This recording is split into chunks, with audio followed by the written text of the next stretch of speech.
Welcome, Caribbean Raisin, episode 13. We are back this week with my usual standard monologue show. What a strange life to be now. You have a PewDiePie who has, I think, 15 million followers on Twitter and maybe 90 million overall if you count all the platforms.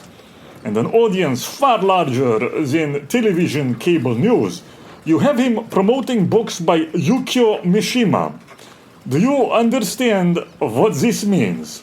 Recently, this week poll came out that PewDiePie was looked up to by young people far more than popular musicians or sports stars like LeBron James. And this guy, PewDiePie, they're desperate because it's a blonde Swede they cannot control who built his own audience. He's not beholden to anyone. He's promoting... Well, he doesn't go anywhere near as far as any of us on the Frog online. But he goes far enough. He promoted Mishima to his audience, this excellent book, The Sound of Waves. I think which I strongly recommend for all of you to read as well. An amazing love story, a retelling of a classical Greek mythology tale. But, you know, to understand what this means, 10 years ago or this, I was trying to promote reactionary Japanese author Mishima to my friends, or to promote authors like Ernst Junger or Louis Ferdinand Celine, and I wasn't getting anywhere doing that, pretty much. Some of them enjoy, but didn't make a splash with the people I knew. I tried to start a number of secret societies over the years. I went to Paris more than 10 years ago looking for a fight, looking for war. But it was too early, and I think in Paris, at least, it still may be. I was very disappointed by that, so I ended up going to the beach instead.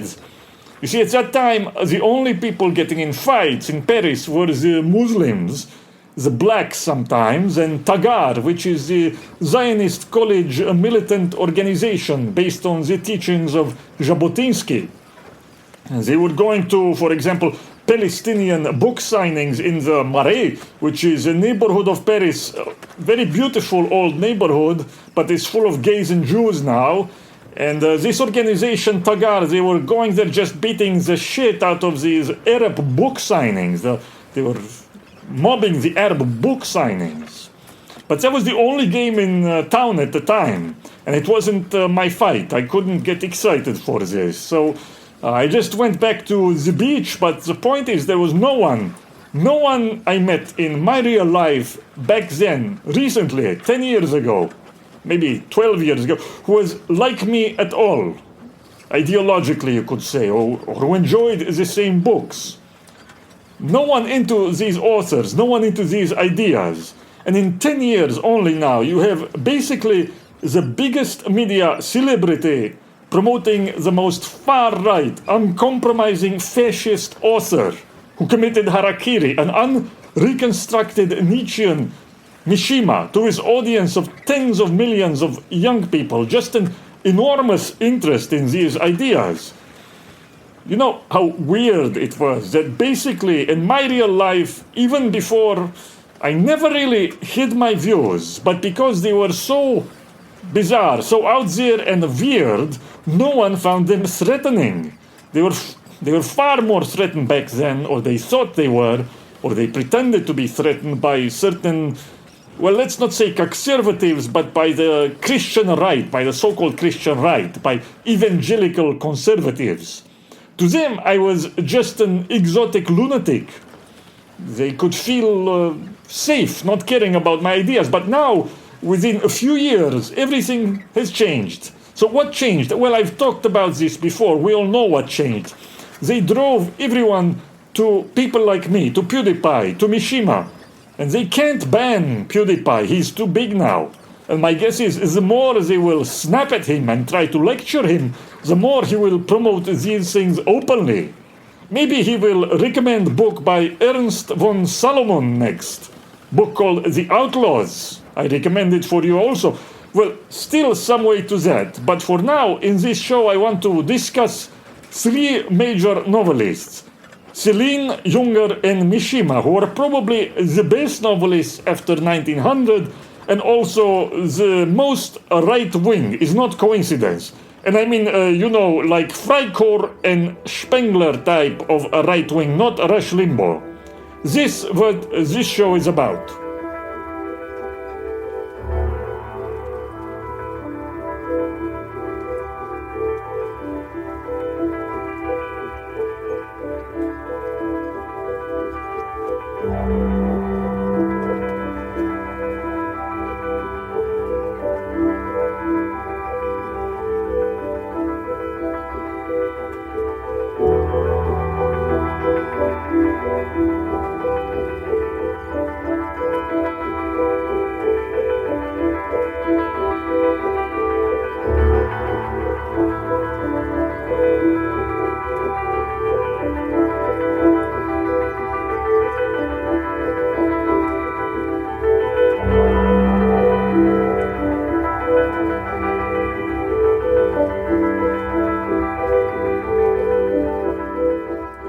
If you've been friends with shitlibs, you know how much they're proud of propaganda about art being a leftist thing.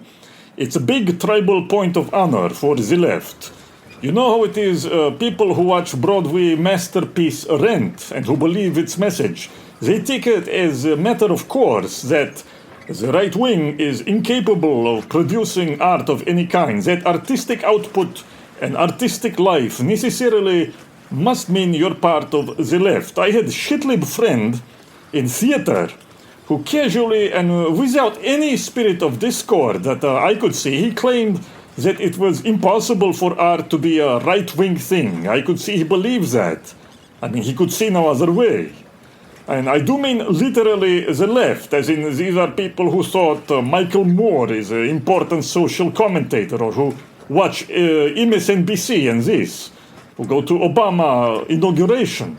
This guy's mother was a pastor with a liberal denomination. You can imagine what he grew up in. He used to pick his nose in public, this kind of...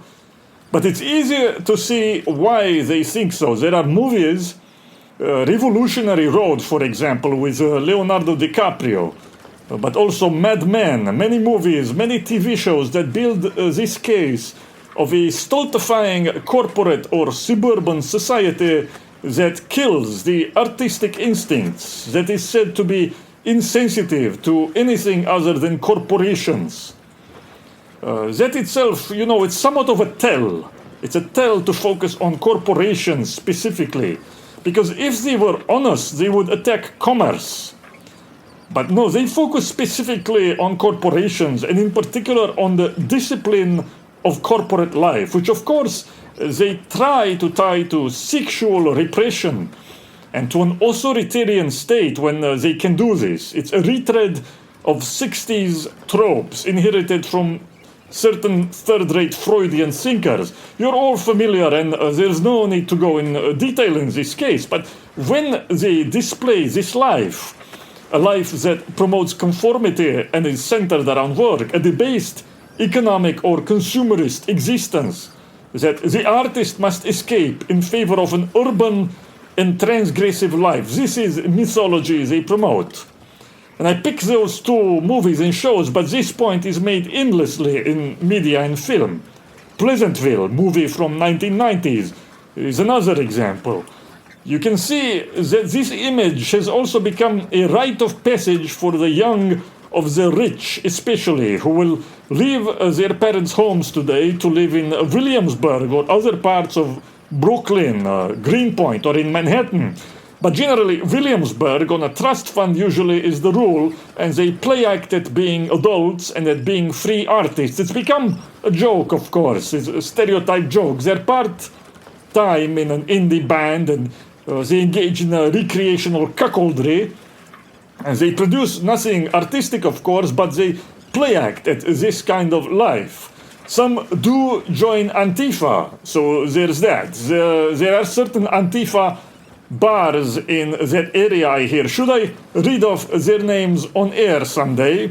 Maybe I should. Should we pay them a visit? Maybe someday. Others will jerk off they will jerk off a dog in a bush in McCarran Park on Sunday night. Now, for these people, it's not even about art, but about play acting what they think is a romantic identity much like they're dabbling in extremist politics, all of which they will soon leave. But then there are the others. This is all taken seriously by the unfortunates who actually do end up being journalists or in rock bands or theater directors or similar things, by the people who end up as America's artistic proletarians and apparatchiks. I mean now the ones who actually do become these professions and don't just play act for a while, the people who join the art cadres of American society and who then engage in a kind of cargo cultism for real, where they think play acting the secondary characteristics of what they saw artists from movies do, they think this will actually summon genuine artistic production. It never does, but they think this. Leftist commitments is the biggest one of these ritual prostrations to the images they receive from television and movies in childhood.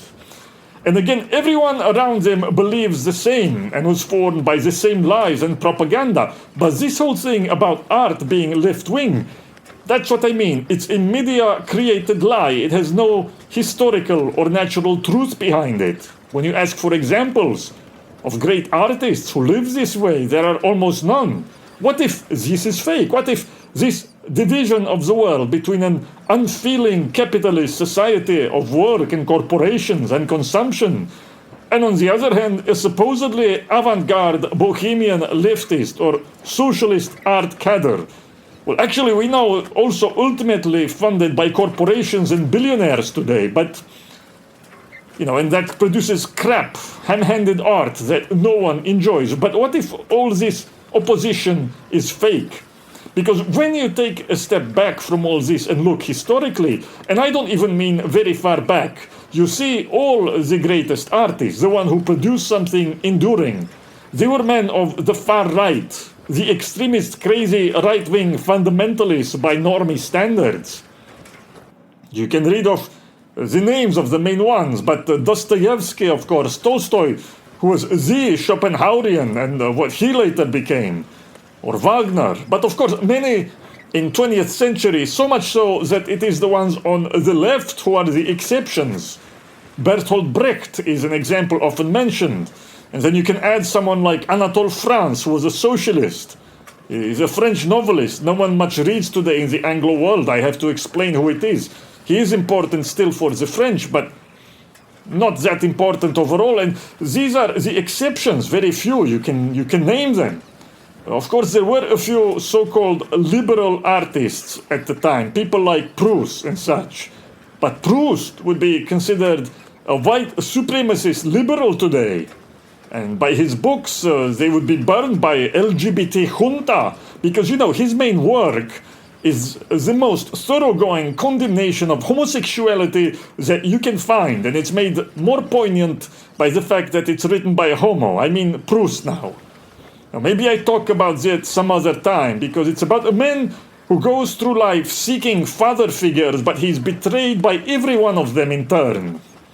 But few can understand it this way. There are also so-called tragic liberals, like Joseph Conrad. They invent these categories: white Hispanic, tragic liberal. But again, Conrad was heavily under influence of Schopenhauer, and no one like that, like him, or like Thomas Mann, or the painter Max Beckmann.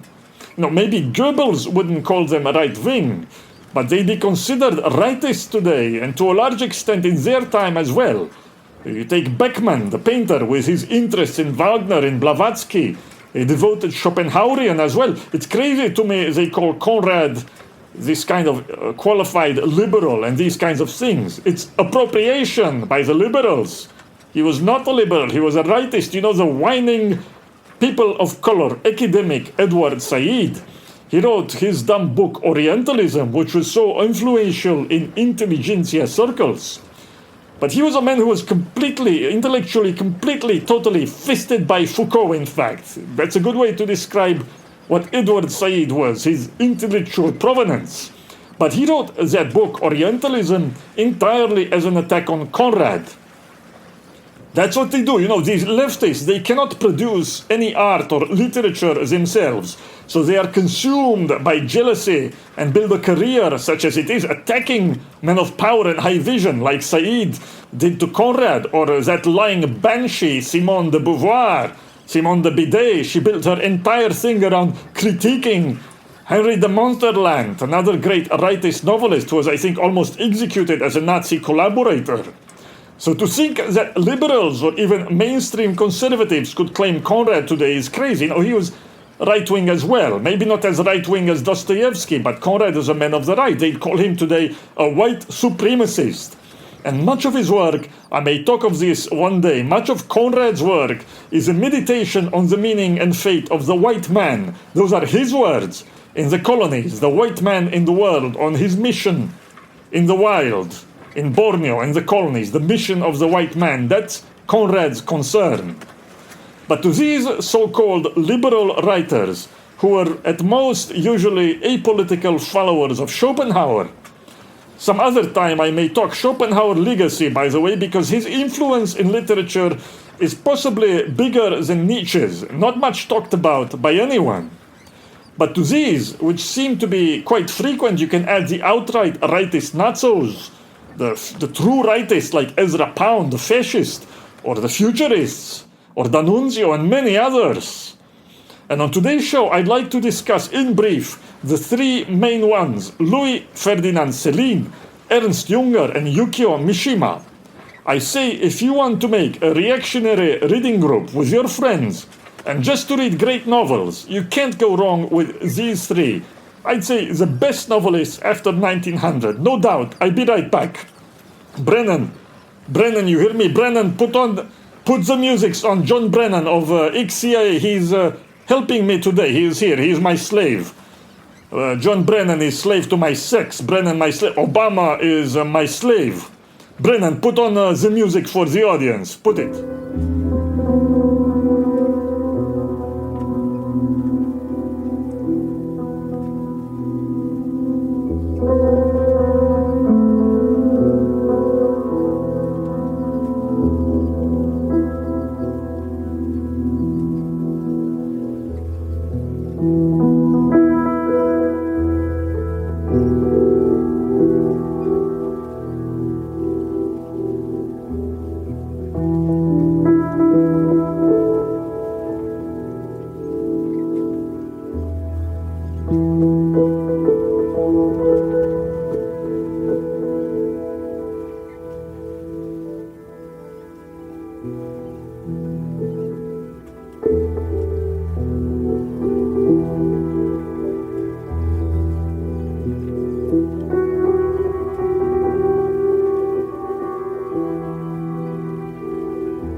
This culture war I am talking, let me take a step back and look at different but related controversy about, you see, they are mobilizing now the classics profession and departments to combat the specter of fascism, as they see it, the alt-right, a very strange phenomenon. Why should classics professors, who are otherwise a very stolid and pedantic type, why should they get so involved in political debates now? And of course the reason is they're afraid that we've started to read Greek and Roman authors on our own, and that we're finding in these authors timeless truths that expose the lies of modern factions and modern parties, and the entirely contrived ideological character of modern debates. We read Plutarch and Tacitus and Aristotle, and suddenly the alternatives were being shown appear not just limited, but corrupt and illegitimate. They show themselves to us, the Potemkin frauds they are, designed to keep you in hock, to fake manufactured controversies. You know, it happened in Russia. They tried to make it so in Russia when Putin was coming on the scene around 1999 and 2000. Steve Saylor tells this story, an oligarch there, I think it was Abramovich or Berezovsky, who imagined himself the power behind Putin, who first promoted Putin, in fact, but he suggested to Putin they create two fake parties, one modeled on the neocon GOP in the United States and the other a more liberal variety, with an entirely contrived public debate. Read about this. I'm not making this up. Masha Gessen, of all people, she talked about this. I mean, where do you think the rest of the world learns these things from? America is the oldest communist country in the world. It's all Capricorn 1. And I've been trying to tell people this for some time. I couldn't get through to my friends in real life. But now, so many people are starting to see it because of the gravity of the situation to where we've been taken. So they're freaking out now. It's this line about how, you see, the frogs are appropriating the classics to promote racism and nationalism. Whereas, supposedly the real lesson of the classics is that you need open borders. Open borders, open legs. That's the lesson of Plato. Boys and girls, that's the lesson of the classics as well in general. Plato was a transgender tranny activist. It's all in the Symposium. So they've put out all their big guns on this. Donna Zuckerface, who only has any prominence because she's Mark Zuckerberg's sister. And essentially she's flexing on her colleagues to give her, oh, do you see now, they send the Mossad after me. They send the special forces. I'm joking. There's no Mossad here. This is Costa Rican special operators. Anyway, forget that sound, ignore it. But it's Mark Zuckerberg's sister, so, what essentially she's doing, she's using her brother to make her colleagues submit to her, or else implying that her brother will crush them.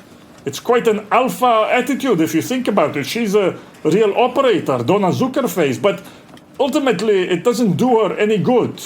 She has this book about how the evil alt-right is appropriating the classics, but although it's published by Harvard University Press and it got plugged by all the big shots in her field, she can't sell anything.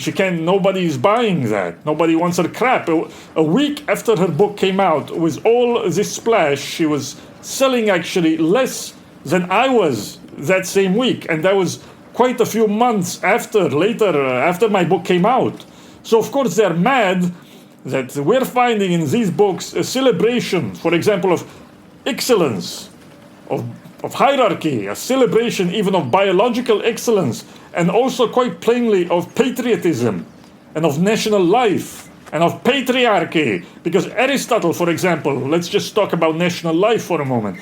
Aristotle is quite clear that ethnic faction in a state is a cause of a big weakness. Yes, it's all there in the politics. He's explicit. They don't talk about blacks in the classics. That's true, because they did not divide the races the same way we do.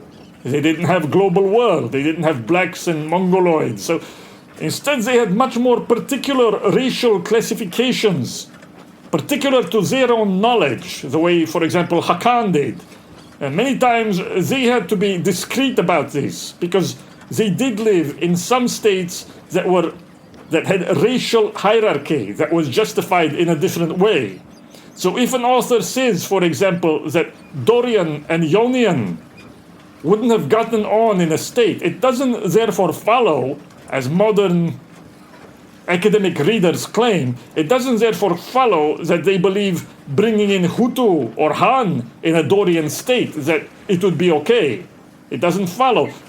Similarly, if an ancient author is against tyranny because they don't want, for example, a champion of the people demagogue despoiling an ancient aristocracy, an aristocracy with a warrior past that practices biological eugenics and is the upholder of ancient and esoteric religious rites, it doesn't therefore follow that such people would be against Drumpf today and be all hot to follow Peter Strzok and Janet Napolitano and David Axelrod as supposedly embodiments of modern patricians.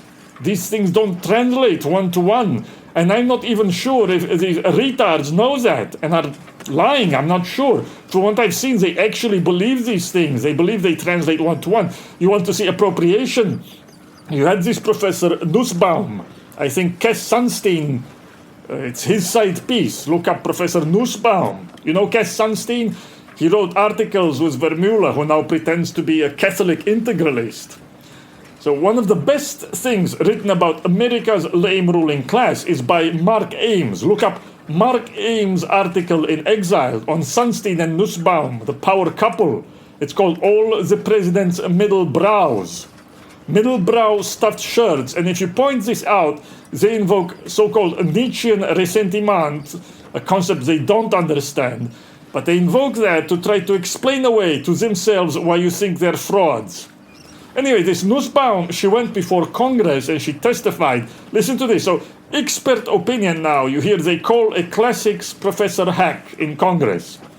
And she testified that the only possible objection to homosexuality could be religious, specifically Christian, because she claimed there is no condemnation of homosexuality in ancient writings, in pre-Christian writings, which I've covered partly before. Of course, it's completely untrue. The image of the Kinaidos or the Ketamite, that was one of the worst things that you could be called. And in her case, I believe she perjured herself because she had written about that.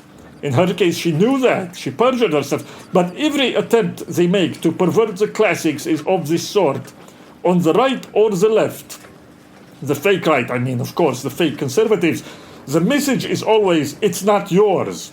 It doesn't belong to you. The message is that these ancient authors supposedly taught liberalism, anti-racism, pro-sodomy, atheism.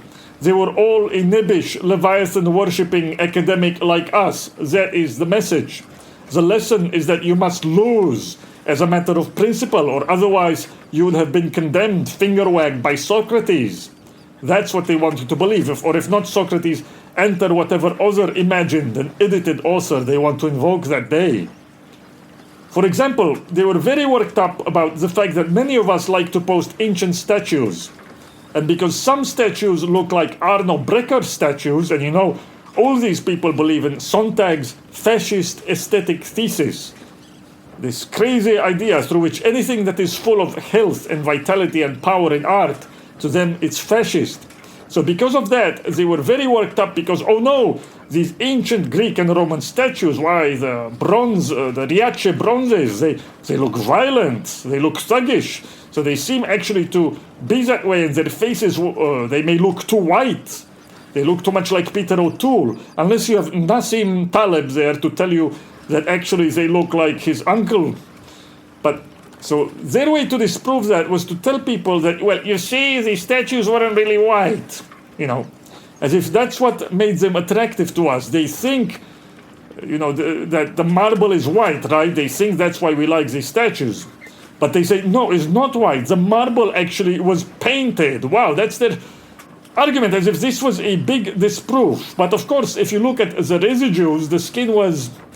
By the way, I don't know, are you alabaster white? I guess some of us are, but the skin tone, in any case, of these statues is not people of color-based skin tone. Let me put it that way. It was not Kamala Harris colored statues.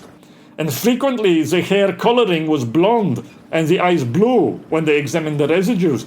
So that part, they don't tell you. They just tell you, oh, they were not white. They were actually painted. Well, yes, thank you very much. You're painted like Dolph Lundgren, but it's all like this. A desperate attempt to reinterpret things that we don't really care about when we read them. They can't even understand why we're reading these authors, so they're screaming at an empty hill. They're shooting blanks in a dark bathhouse. Doug will get them. Ultimately, they try, maybe without knowing it, to make the classics as gay and lame as possible, so that you won't be able to go back to this well from which men of the West have always taken sustenance and inspiration in times of trouble. And they really don't want you doing this, hence all their academic martinets. Left and right, socialists and conservatives, they're all in action, all wound up now, trying to stop you from letting Plato and Aristotle or Tacitus and Thucydides turn you into fascists. None of them know Greek, by the way. I can tell you this for a fact. They pretend to, but basically none of them know Greek. The most aggressive ones are the Zucker-face types, though. And really worked up that you might notice the Greeks were unapologetically patriarchal, and that it was men's exclusion, total exclusion of women from public life as well as intellectual life that led to the intensity and height of Greek art and thought. They don't want you noticing what men who band together in a great cause can accomplish. And not even that many men, actually. You need not more than 30, 40 maybe. They mistranslate basic words or play stupid. There's a recent translation of Homer's Odyssey by some chick, I forget her name, but she begins, look, this is how she begins the Odyssey. Let me tell you of a complicated man. Something like this. She translated Homer, in other words, into a college girl's lame, everyday language so that you'd find it intolerable and boring and put it away. Actually, I'm not sure what their intention is because no one is actually reading their books, so I can only interpret it as a form of complicated performance art for their friends. The fact is, they're completely, totally unprepared, both left and conservative, to deal with a genuine engagement with the classics that doesn't take place on their highly controlled and edited turf. The passages from classical authors that assume, in plain language, that assume the rightness and naturalness of what is called nationalism today, that assume or promote a racial hierarchy, that promote the hereditary nature of the qualities, that most of all would consider the participation of women in political life to be a childish absurdity fit for a people of slaves, a people with no future, that condemn the demagogic projects, really not of Trump, but implicitly of both the left and the right as they've existed since at least 1945. All of this is plain to see in classical authors, and these people are twisting, fighting against a giant octopus trying to stop you from reading these plain truths. Many actually have no idea, however, these passages even exist, because they never, both left and conservative, they never read the books themselves, but usually only interpretations, or at most they focus on very particular passages that get passed on among them and hacked to death out of context. I remember long ago I was talking to some crazy leftist, technocrat type, and he expressed admiration of Homer. So I asked him if the spirit depicted inside Homer, Achilles' sacrifice, things like that, Diomedes' glory, if it's not at odds with his vision of the world and for the future. And he had nothing to say. He got very angry and he educated me. He educated me telling me that it's just an artifact of the human past. That of course it will always be very important, they concede that, but that now the concern is how to feed a world of billions. An old phrase they keep repeating. You know, Kaganovich, the famous Soviet commissar, Kaganovich, he loved to read Turgenev, while the Ukrainian kulaks were being starved to death. It's so sensitive and literary. You read it as an artifact of the past. This is their concern. He got mad at me because, you see, yeast must have superior rights to everything, and nothing is allowed to arise that is different from the ant heap, or rather the locust colony they are constructing. Do not be fooled by conservatives either. They pay lip service, but that's all they do. In their estimation, classical authors will remain the private hobby of a fat-fingered, ineffectual reading class of diddlers who made to talk in self-important tones about, for example, magnanimity in Aristotle, although they've never met anyone magnanimous, nor would they recognize someone if they did, nor do they even really read about such people, because again, they never step outside the few books and even the few passages that get passed around their cliques. Try to ask them about what Aristotle believes causes intelligence in man, biologically, the relation to climate. They will either not know, or they'll be unable to put two and two together. And this self-styled clerk, this self-styled priestly class, left and conservative both, they want above all to keep you from taking inspiration, let's say, from the heroes of Plutarch, the way the founders of America did. But they're actually completely unprepared to stop you or to argue about it, because they've studied these authors entirely only for status reasons and without any desire to understand them, but merely to buttress the regime they live under. They consider themselves the redemption of this regime. It's all based on willful suppression of passages they find uncomfortable, on mistranslations, and all such things. I mean, Aristotle all but says that peoples, for example, who live in excessively hot and dry climates, and he means, of course, specifically Ethiopians, blacks, and some Arabs, he calls them stupid, and he explains the mechanism by which they are stupid. That he has a physiological and climactic explanation of how this biological type appeared says nothing very much, because he doesn't imply that this stupidity, which is inborn, and it's a matter of genealogy, he does not imply this will change if those people move to a different climate, or that they will change in the same generation. There are many such cases that, again, either these people, usually they don't know about them, okay, but when they do, they try to explain them away in the sense of, oh, for example, Aristotle praised Carthage, so he was therefore not a racist, he was a cosmopolitan. Okay, so we praise Japan, so we're multicultural too. It's irrelevant, but through such emotional and half-rational, retarded syllogisms, they can ultimately only think emotionally, and by denunciation left and right. This is how they think, and this is what happens when you have a discourse run by women, by particularly ethnic kinds of Jews and other ethnic narcissists and provincials. They fool themselves through emotional syllogisms that ancient authors were anti-racists, that they would have supported a Zuckerface-run government, or at least one run by rentboys like Marco Rubio. You know, Rubio, the elder statesman, the Andrew Cunanan of this decade.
Yes, I predict they will perhaps try to restrict access to these books somehow.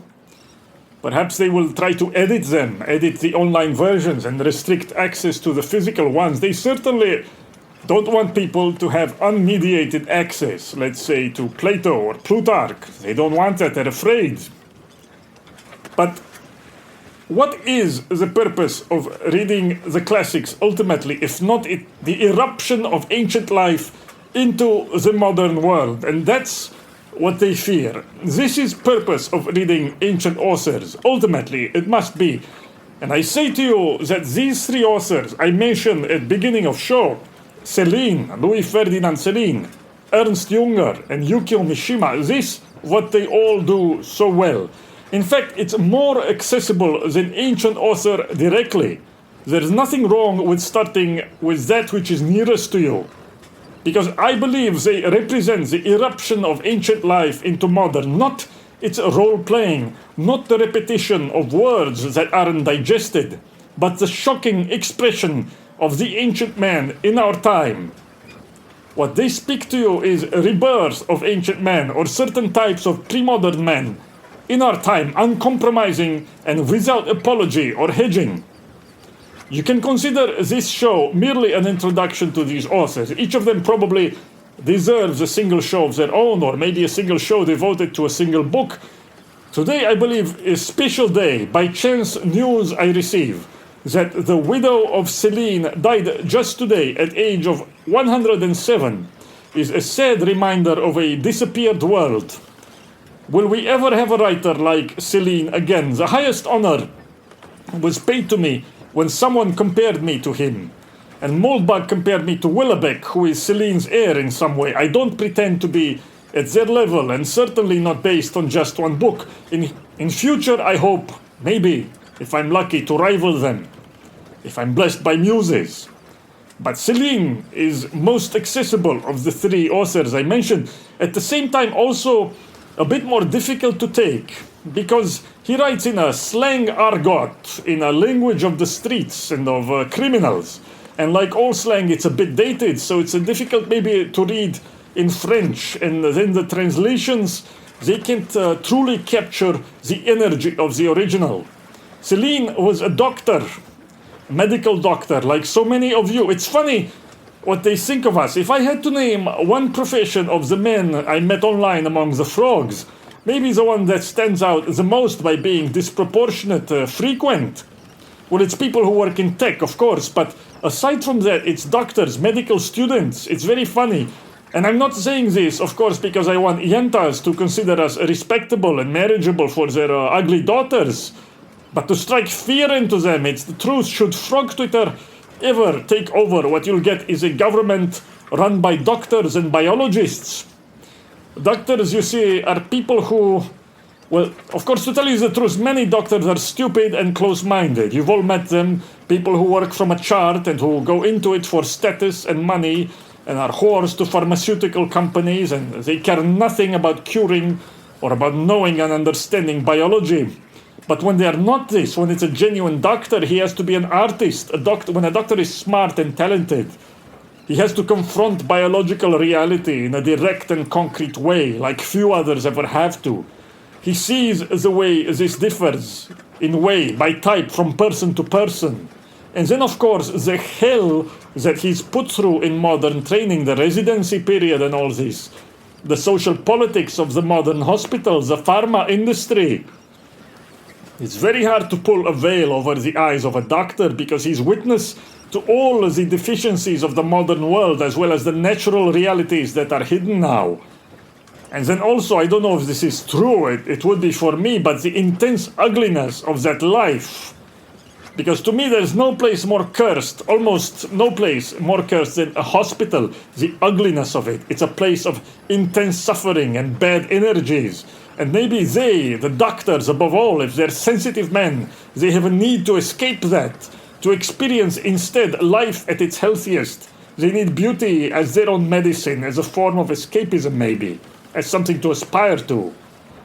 So as their recompense, you have to abandon this effeminacy. You have to abandon this effeminacy when you're a medical student or a doctor. Anyway, be kind to us. I'm telling this to you normies. Be kind to us because your doctor may very well be one of us. The people designing your weirdo medications may be one of us. But although Celine is not some guy with Asperger's or a HBD spergoloid, he writes, nevertheless, as you might expect a working-class medical student to write, with a brutal awareness of life as it is, of himself as he is most of all. This is what you can appreciate in Celine. The brutal self-consciousness, totally bereft of delusion. It's an incredible and exhilarating strength when you see it for what it is. His style and his observations, a tonic against self-delusion. You know, the character of modern life, since at least the French Revolution, it's all pretty lies. Pretty lies, but then by definition also almost flimsy lies. The lie of progress, the lie of equality, the lie of the dignity of labor, the lie that mere life has any worth, which is to say, the lie of human dignity, which is one of the most destructive and anti-natural, and yes, I would even say anti-Christian lies as well. The lie of human dignity, and through these pretty lies, the modern project has hidden its insidious evil until now, when it's almost too late, and you come face to face with its final intentions. You really get to see the bleak brutality that these lies have tried to cover up.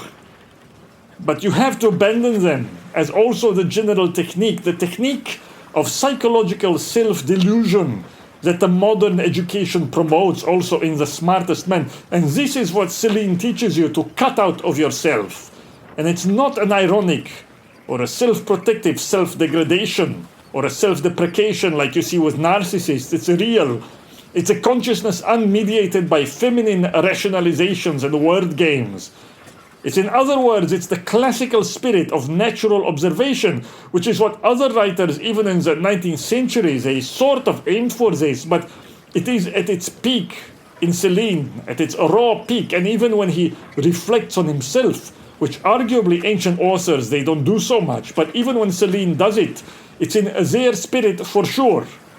You know, it's not this kind of modernist introspection and wankery. He's aware of his limitations, of his cowardice, of his worthlessness in this very direct and manly way that's a tonic when you see it for what it is. It's like he takes the whole modernist attempt at self-introspection. You see it in Dostoevsky. Freud had to bow to Dostoevsky in this regard. You see it, of course, in many others, but here is a man with a doctor's concrete insight and clinical, uncompromising vision of nature, of biological nature. So he turns that introspective project into something very different, into a kind of medical self-dissection. So much of what modernism and modern life is, it's word games and self-delusion. And rightists, including far rightists, are prone to engage also in this kind of narcissism. But Celine will always be there to bring you back to reality. His main work, Journey to the End of the Night, that's probably the one to start with. But like I said, of the three authors I mentioned, he's sometimes hard to read, because for stretches of this book you might even get bored in the beginning. But you have to push through it. It tells the tale of a doctor, of his various adventures or misadventures in Africa or in America, his observations of modern life and its trash character. You can't escape it wherever you go. And here is a man who sees life and nature for what they are. This is why I admire this book. And I have to tell you, many mainstream conservative intellectuals have read it too, because it was so highly recommended to them by Ellen Bloom, the Straussian. This is Mike Anton's own sect, the Straussians. They've all read this book, but I don't necessarily agree with the reason Bloom liked it. Well, one of the reasons he likes this book, you see, this book sort of has a lesson, a moral climax of sorts, where a certain character in the book, he refuses to tell this girl that he loves her. She demands him, say you love me, say you love me. He refuses, and she kills him for it. And this character who gets killed, he's a complete rogue before that, a criminal and a bandit, but on this question of love, he refuses to compromise. He refuses to lie about it, so he dies for it. So Bloom interprets this story almost like a medieval redemption tale, where the rogue and the bandit or the whore get redeemed in the end. And the narrator Bardamu is a man like I described, unable to love, and unable to believe in anything, but witnessing this sacrifice of this bandit is a great thing for him. So in that sense, you can see it as a kind of story with a moral climax, but just for this reason, I don't like it for that reason. I like it for the other reasons I tell you. And I recommend another of Celine's books, Death on the Installment Plan. This is maybe the better of his books, I'm not sure. But this book is the same as Journey to the End of the Night, but completely bereft of any such lesson. So then, in this second book, Death on Credit, or Death on the Installment Plan, you see this vision of life I mentioned before, which is presented with relish and style, but which is an understanding of reality totally stripped of self-delusions. Brutal, hard to take. And self-delusion is what you must cut through. You must cut it out of yourself. Many of us have been forced by circumstance into that condition anyway, into coming face to face with brutal degradation of life. And in the modern world, every ideology, every religion, every political movement almost seeks to sedate you, to pull you back into a veil of complacency, to pull it over you, to cocoon you. And you must resist that. It's the most destructive thing in our time it is. You must resist it. You must face life as it is with courage of classical men. I promise you this is beginning of anything great. It is one great difference between us and the older conservatives. They no longer see that their pretty lies are broken. They have no power. And in fact make life even more bitter because they add this saccharine mendacity. that it's so easy to see now. You know, it's like a grown man wearing panties. It just doesn't fit anymore. All the pretty lives are shattered by our time, and you need Celine. You need the company of a man who sees the bleakness of life the same way you do. He has the biologist's eye, and when you learn to see it as he does, it's not depressing. It's an energy boost. It's an energy tonic. He was a man of energy. And of course, then, they don't want you, finally, they don't want you asking if Celine maybe had the right solutions to the modern degradation. They certainly don't want you asking this question.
Ernst Junger is, I think, more accessible than Celine, more instantly likable. There's a new translation of his main book, Storm of Steel, or rather a reprint of the 1929 translation by Basil Creighton that I encourage you all to get. It's on Amazon, and it's recently been made available again by one of our friends.